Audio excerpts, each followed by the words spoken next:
সংখ্যানুপাতিক নির্বাচন এখন বাংলাদেশের হট টপিক। এইটা বিএনপি ছাড়া সব দলই চায়, বিএনপি চায় না। এটা খুব বেকুবের মতো প্রশ্ন করি, হ্যাঁ, কিছু মনে করেন না। বিএনপি কেন চায় না আর অন্যরা কেন চায় এটা বলতে পারবেন? আমি শিওর ম্যাক্সিমাম মানুষ এটা বলতে পারবে না, এমনকি দলের কর্মীরাও বলতে পারবে না। আমার এটা বোঝার জন্য মেলা পড়াশোনা করা লাগছে। যাই হোক, বিএনপি জামাত দুই দলকেই বলতেছি, এটা হইতেছে সেই কারিশমা কাপুর। কি এডিটর সাহেব, আপনি নায়িকার ছবি দিলেন কেন? আমি কি নায়িকার নাম বলছি নাকি? হ্যাঁ, ও আচ্ছা, সারাক্ষণ ইন্ডিয়ান নায়িকা মাথায় ঘুরে, তো তাই মাঝে মধ্যে মুখ থেকে ফসাদ করে বের হয়ে যায়। আমি এত করে কইলাম প্রফেসর ইউনূসকে যে এটা ইন্ডিয়ান নায়িকা বিষয়ক মন্ত্রণালয় ব্যানে হামাক তার উপদেষ্টা বানান, উনি আমার কথা রাখলেন না, উনি রাখলেন ভুট্টো সাহেবের কথা। যাই হোক, আলাপে আসি। এটা হইতেছে বয়ান তৈরির, ন্যারেটিভ তৈরির সেই কারিশমা। দুঃখজনক ভাবে এটাই আপনারা ফেল, লাড্ডা গোড্ডা। পাবলিকে হয় আপনার কথা শুনে না বা বুঝাবার পারেন না। এই আলাপটা উঠেছিল গত বছর অগাস্টের শেষ দিকে, হাসিনা পলানোর পরপর। সেই সময় আমি একটা ভিডিও বানিয়েছিলাম, এই যে এটা আপনারা জানেন, আমি তীব্রভাবে জামাতের সমালোচনা করেছিলাম। আমাকে জামাতের আমির ফোন দিচ্ছেন, ফোন দিয়ে কইলেন দুঃখ করিয়া যে দাদা আপনি আমাদের ইন্ডিয়ার দালাল বানাই দিলেন। আমি বলছিলাম যে শহীদ ভাই, আপনারা মাঝে মাঝে এমন ভুল করেন যে মনে হয় আপনারা স্লিপ ওয়াকিং করিচ্ছেন। স্লিপ ওয়াকিং মানে বুঝেন তো, যে ঘুমের মধ্যে হাঁটে, সেগুলো চেতন নাই, অচেতন অবস্থায় হাঁটিচ্ছে, তো সেভাবে হাঁটে। তা আপনারা ঘুমের মধ্যে হাঁটিচ্ছেন, আপনাদের আঘাত না করলে তো ঘুম ভাঙবি না, তাই না? যাই হোক, আজকে আমরা দেখবো আসলে পদ্ধতি বাংলাদেশের জন্য ভালো হবে কি, রাজনৈতিক দলগুলো কি বুঝে চাইতেছে আর কি বুঝে বিরোধিতা করছে। আসেন সেটা আমরা একসাথে বুঝে দেখি। আমার আগে ভিডিও থেকে দেখে আসি। আসেন, এই সংখ্যানুপাতিক নির্বাচন বিষয়টাকে আমি কইছিলাম, হ্যাঁ, জামাত 10 দফা প্রস্তাব দিচ্ছে, ভালো কথা, কিন্তু এটার মধ্যে একটা খুব ইন্টারেস্টিং দফা আছে, তা হইতেছে সংখ্যানুপাতিক নির্বাচন। এটার মানে কি জানেন? মানে হইতেছে ধরেন আপনার আসনে মোট ভোট 10 লাখ, মানে মোট ভোটার আর কি। তো ইলেকশন হইলেও বিএনপি পেলো 5 লাখ, জামাত পেলো 3 লাখ। এখন আবার জামাত বলবে আমাদের কম ভোট দিলেন কেন? যাই হোক, এটা হিসাবের জন্য আর কি। আওয়ামী লীগ পেলো ধরেন 1 ভোট, তাও চূড়ান্ত গণনা ক্যান্সেল হয়ে গেল, হ্যাঁ, তো জিতবে তো বিএনপি, তাই না? তো এখন যে জামাত যে 3 লাখ ভোট পেলো, এটা তো পুরাই লস জামাতের জন্য। সে বলতেছে না, 300 আসনে যত ভোট পড়বে সেই ভোট, মোট ভোটের যত শতাংশ, 300 আসনের তত শতাংশ সিট তারে দিতে হবে। তার মানে কোন সিটে আলাদাভাবে যারা জিততেছে না, তারা যদি সব মিলায় 1% ভোটও পায়, তাইলে তারা 3টা সিট পাবে, বুঝছাও? যদি 0.5% পায়, তাইলেও একটা সিট অন্তত পাবে। ছোট দলের জন্য খারাপ না, সিট বাড়ে এতে। ইউরোপের অনেক দেশে সিস্টেম আছে। তাই ন্যাশনাল পলিটিক্সে ছোট দলের একটা ভয়েস আছে, তাহলে তো ভালোই, তাই না? পশ্চিমে তো অনেক কিছুই আছে রাজনীতিতে, তাই না? আমরা জানি পশ্চিমে সেকুলারিজম আনিছি আমরা, আছে তো, আনিনি কে? পশ্চিমে LGBTQ রাইটস এর ইস্যু আছে, আমাদের দেশের লোকেরা মেনে নিবে? পশ্চিমে মদ খাওয়া, জুয়া, ক্যাসিনো মেনে নিবে? আমাদের দেশে মেনে নিবে না। তার মানে পশ্চিমে আছে, এটা কোনো সাফাই হইতে পারে না। হ্যাঁ, ছোট দলের জন্য এটা ভালো। তা জামাত কি ছোট দল নাকি? মনে করিছে যে চিরজীবন সে ছোট দল থাকবে। ওই যে আছে না সেকেন্ড ডিভিশনে খেলা, ওই চিরজীবন সেকেন্ড ডিভিশনে খেলবি জামাত। আজ আমরা দেখবো যে এই ইস্যুটা আমাদের গ্রহণ করা উচিত কিনা, করলে কেন উচিত, না করলে কেন উচিত না। তো শুনলেন তো, এখানে আর একটা বিষয় যুক্ত করা দরকার। তাই হচ্ছে এই সংখ্যানুপাতিক নির্বাচনে আপনি ক্যান্ডিডেটকে ভোট দেন না, আপনি মার্কাক ভোট দেন, মার্কাত ছাপ্পা দেন। ক্যান্ডিডেট যায় কইতো আমাক ভোট দিলে আমি আপনার ব্রিজ ভেঙে দেবো, টুকু আমি আমাক ভোট দিলে আমি আপনার ব্রিজ বেনে দেবো, এটা কবে না, কবে আমার দল ক্ষমতাতে আসলে ব্রিজ ভেঙে দিবি, টুকু ব্রিজ বেনে দিবি, বুঝাও? তো এখন এই পদ্ধতি কেন দলগুলা চায় আমি কোনো অনুমান করব না, আমি ওনাদের দলীয় ডকুমেন্ট থেকে দেখাই দিব। আমি সব দলেরটা দেখাইতেছি না, আমি জামাতেরটা দেখাই, কারণ জামাতি এই সংখ্যানুপাতিক নির্বাচন চাওয়া সবচেয়ে বড় দল। তারা কি বলে এই দাবির পক্ষে আর্গুমেন্ট হিসেবে? আসেন সেটা একটু বুঝে দেখি। জামাতের সাবেক আমির গোলাম আজম সাহেব এই বইটা লেখেন 2005 সালে, সংখ্যানুপাতিক নির্বাচন নিয়ে। এখানে জামাতের সব আর্গুমেন্ট লেখা আছে। এছাড়াও আরো কিছু ইন্টারেস্টিং কথা আছে, পড়তে পড়তে পাইলাম, সেগুলো নোকতা দিয়ে রাখবো, আর সম্ভব হলে আলাপ করব। ওনারা পটভূমিতে 3 নাম্বার প্যারাত লিখেছেন, এডিটর সাহেব দেখান, সিপি ভিউ চাইছে, এটা ওনারা আনন্দে পারলে নৃত্য করেন। সিপি ভিউ চাইছে, কথা কইছে আনন্দের আর সীমা নাই। হ্যাঁ, আরে সিপি ভিউ চাইলে তো এটা আপনাদের জন্য হারাম হওয়া উচিত। তা না, ওনার প্রগতিশীল কুরকুরানি উঠেছে, সিপিবি চাইছে, ওনারা লাভ দিয়ে উঠেছে। তারপর কইতেছে এরশাদও কইছে, সিপিবি এরশাদ কইছে, এরশাদ আর সিপিবি এই দুইটার চাইতে বড় ইন্ডিয়ান মাল বাংলাদেশে আছে নাই। তো এরশাদ আর সিপিবি একসাথে যেটা চায়, এটা যে ইন্ডিয়ার পলিসি, এটা বুঝেন না। তো তাল তলায় গেছে, এই সহজ সমীকরণ বুঝেন না। আসল আলাপে আসার আগে আরেকটা ইন্টারেস্টিং কথা দেখাই, 11 পৃষ্ঠা এডিটর সাহেব দেখান, ওনারা কইতেছেন প্রচলিত রাজনীতি হলো পাওয়ার পলিটিক্স বা ক্ষমতার রাজনীতি। দেশ গড়া আসল লক্ষ্য না, ক্ষমতাসীন হওয়াই আসল লক্ষ্য। ক্ষমতা ওনার কাছে খুবই খারাপ জিনিস। খোদা আমার উঠে নাও, নয়তো দড়ি ফেলাও, ব্যয় উঠে যায়। হ্যাঁ, রাজনীতি তো ক্ষমতার জন্য। রাজনীতি জিনিসটা কি কন্ত, এটাই তো বুঝেন না আপনারা। এবং সেজন্য বলি মাঝে মাঝে জামাত রাজনৈতিক দলই হয়ে উঠতে পারেনি। জামাতের একটা ইমাজিনেশনের বাংলাদেশ আছে, আছে কিনা? আছে তো। কল্পনার একটা বাংলাদেশ দেখে তারা, তাই না? বিএনপিও দেখে, আমিও দেখি, আপনিও দেখেন। আমাদের সকলের ইমাজিনেশনের বাংলাদেশ আলাদা। বিএনপি যে বাংলাদেশ চায় সেটা জামাতের সাথে মিলবে না। জামাত যারা করেন তাদের ইমাজিনেশনের বাংলাদেশ একই, তাই তারা একটা দল করে। এই ইমাজিনেশনের বাংলাদেশ গড়তে হইলে আপনার রাষ্ট্র ক্ষমতা লাগবে। আপনারা ক্ষমতার জন্য রাজনীতি করেন না। রাজনীতি মানেই ক্ষমতা প্রশ্ন। রাজনীতি হচ্ছে ক্ষমতা সম্পর্কের কৌশলগত ক্ষেত্র। রাজনীতি দিয়ে ক্ষমতা তৈরি হয়। জামাত যেটাকে দেশ গড়া বলে সেটাকে আওয়ামী লীগ বলে দেশ ধ্বংস করা। দেশ গড়া কোনো রাজনৈতিক শব্দ না, এটা সাহিত্যের শব্দ। যাই হোক, জামাত বলতেছে, একটাই যুক্তি দিচ্ছে এই সংখ্যানুপাতিক নির্বাচনের জন্য, নির্বাচনের টাকার খেলা বন্ধ করবে সংখ্যানুপাতিক নির্বাচন। আর কোনো দ্বিতীয় যুক্তি নেই। ক্যান্ডিডেটদের টাকা খরচা করতে হয়। দেখেন, টাকা খেলা বন্ধ করার জন্য জামাত সংখ্যানুপাতিক নির্বাচন চায়। খুব সৎ চাওয়া, তাই না? আচ্ছা জামাতের ভাইরা বলেন তো, আমি বিএনপি জামাতের উদাহরণ দিব না, কারণ আপনারা তো ভালো ছেলে, সন্ধ্যাবেলা হাত মুখ ধুয়ে পড়তে বসেন, তাই না? তো ধরেন জাতীয় পার্টি যে খারাপ পার্টি আপনাদের কাছে, তাই না? সে তো 7% ভোট পায়, তাই না? বাংলাদেশে মানে সে 21টা সিট পাবে কিনা? 21টা না পেলে 15টা পাবে, 15টা না পেলে 10টা পাবে, 10টা না পেলে 5টা তো পাবে নাকি? এর মধ্যে যদি সে একটা সিট 500 কোটি টাকায় বিক্রি করতে চায়, হবে না বিক্রি? আপোষে হবে। আওয়ামী লীগের লোকেরাই কিনে নেবে। মজা তো, এলাকায় যাইতে হইলো না, মারপিট করতে হইলো না, ক্যাম্পেইন করতে হইলো না, ভোট কেন্দ্র দখল করতে হইলো না, এমনকি রাজনীতি করতে হইলো না, আপনাকে এমনকি নমিনেশনও কিনতে হইলো না। শোনা যায় নমিনেশন দিয়ে অনেকে টাকা পয়সা নেয় আর কি, অনেক দল আর কি। না আমার কইলাম না আর কি, আপনারা জানেন।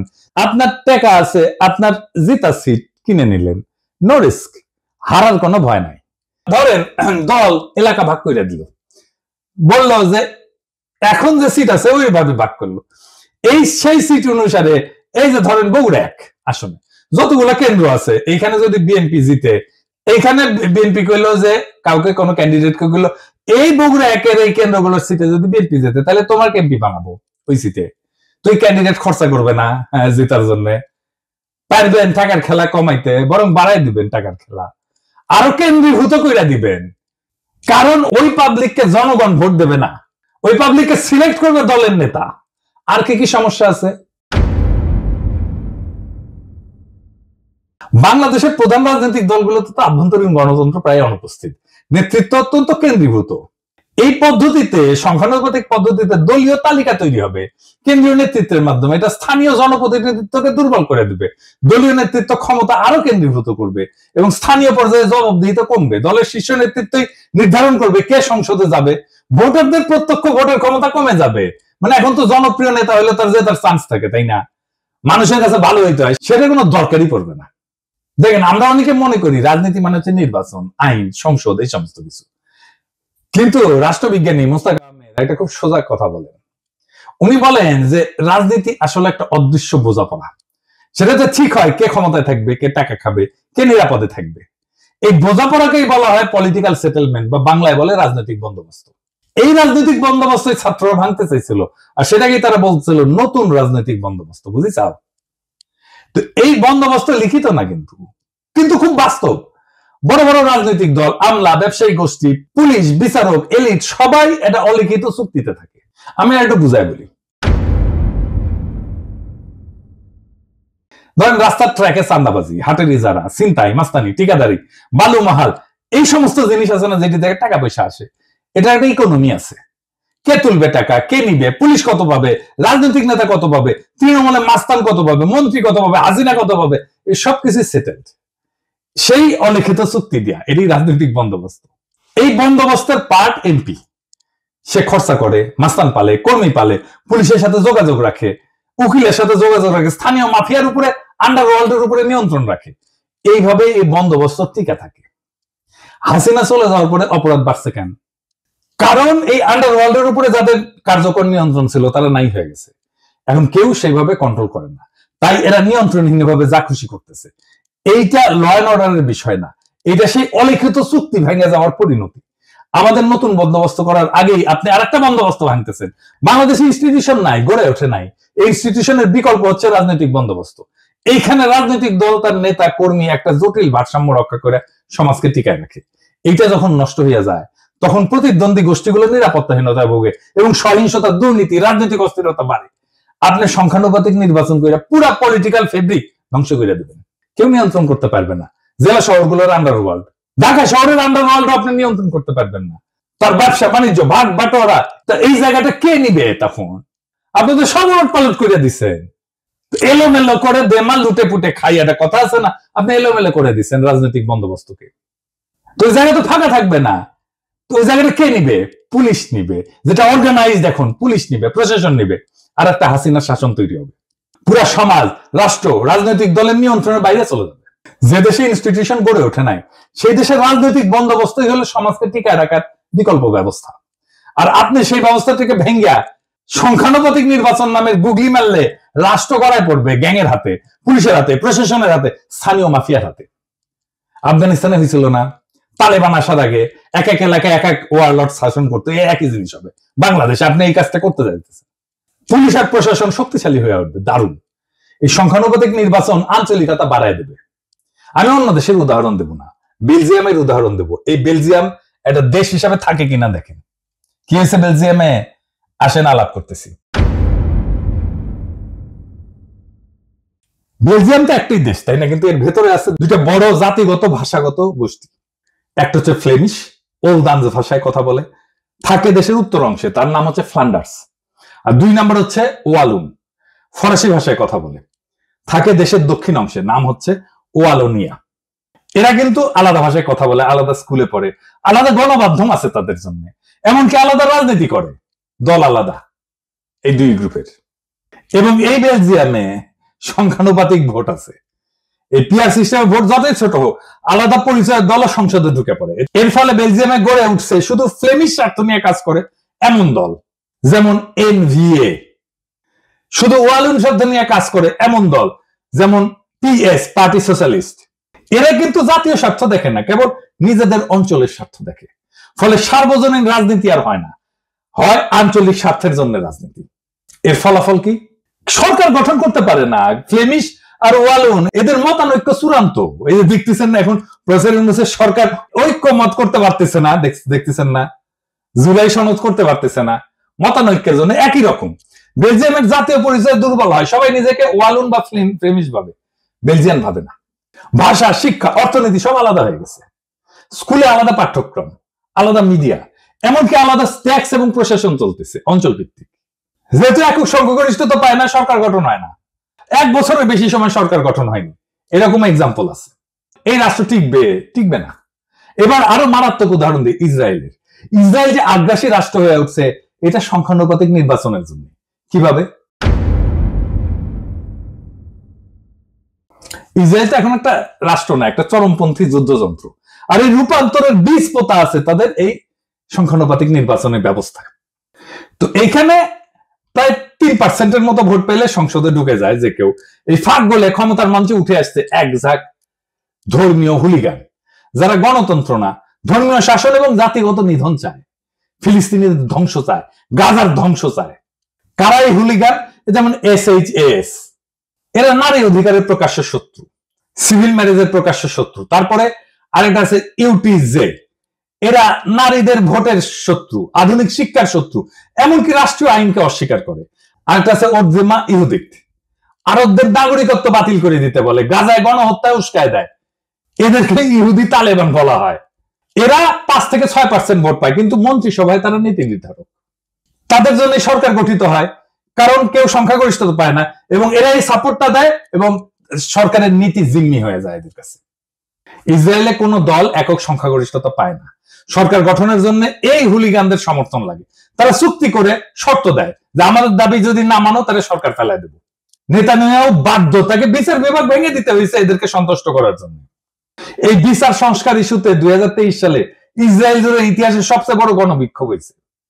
এই এদেরই নেতা এই বেন গাভির আল-আকসায় যায় বলছে আরবদের সরাও, এটা আমাদের। এটার ফলে কিন্তু হামাস রকেট ছড়ে, তারপরে যুদ্ধ শুরু হয়, বুঝেছেন? এবং মন্ত্রী সবাই যারা আছে এই যে এই ছোট দলগুলা হুলিগানদের, তারা বলছে গাজায় জনসংখ্যা কমাও, পানি বিদ্যুৎ বন্ধ করো, বোমা দিয়ে তাদেরকে ছারখার কইরা দাও। এই যুদ্ধ ছিল ধর্মীয় প্রতিশোধে পরিচালিত গণহত্যা এবং এই গণহত্যা করছে এই সংখ্যানুপাতিক নির্বাচনে ফাঁক গলিয়া ঢুকা গেছে যারা, তারা বাংলাদেশে একই ধরনের ঘটনা ঘটবে। এমনকি ইরান যুদ্ধে রাজনীতিকে বানানো হয়েছে ধর্মীয় জিহাদ। এই ওরজেমা ইহুদি এরা বারবার বলছে ইরানকে সরাসরি আক্রমণ করো। এই যুদ্ধকে তারা বলছে জুইস ডেস্টিনি। কূটনীতি, আন্তর্জাতিক আইন, আঞ্চলিক স্থিতিশীলতা সব ফালতু, শুধু যুদ্ধ, আগুন আর দখল চাই এদের জন্য।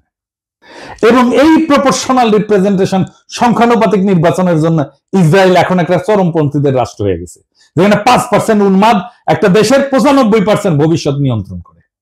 ইসরায়েল আজকে প্রমাণ যে সংখ্যাগত সমতা মানে রাজনৈতিক সুস্থতা না, প্রপোর্শনাল রিপ্রেজেন্টেশন মানে ক্ষমতা বিকেন্দ্রীকরণ না, জনগণের ক্ষমতায়ন না, অনেক সময় চরমপন্থার কেন্দ্রীভবন হয়। আপনারা রাজনীতিতে আপনার কল্পনার ইমাজিনেশনের বাংলাদেশ করবেন, কিন্তু সেই ইমাজিনেশনের ভেতরে এই বাস্তব দেশের জনগণ, এই মানুষের মুখ, তাদের যন্ত্রণার বাস্তবতা তো অনুপস্থিত।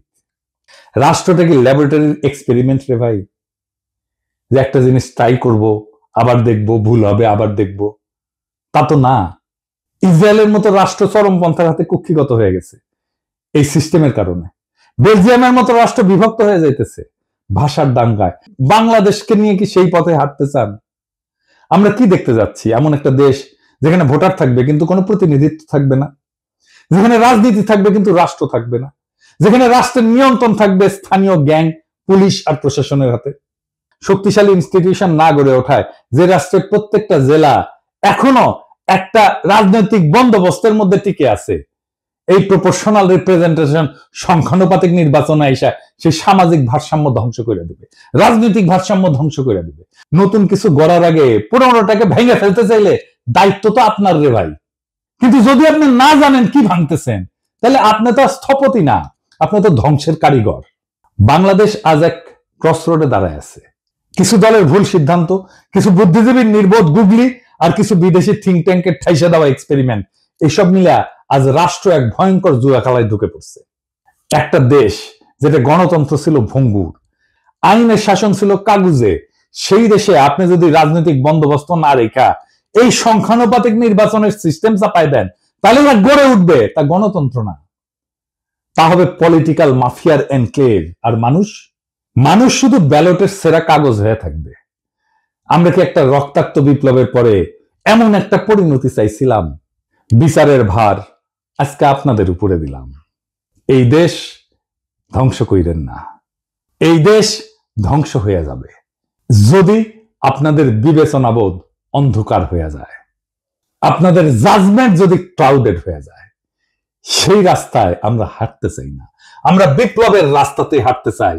বিপ্লবকে পরিপূর্ণভাবে বিজয়ী কইরা বাংলাদেশকে একটা নতুন রাষ্ট্র করতে চাই। ইনকিলাব জিন্দাবাদ।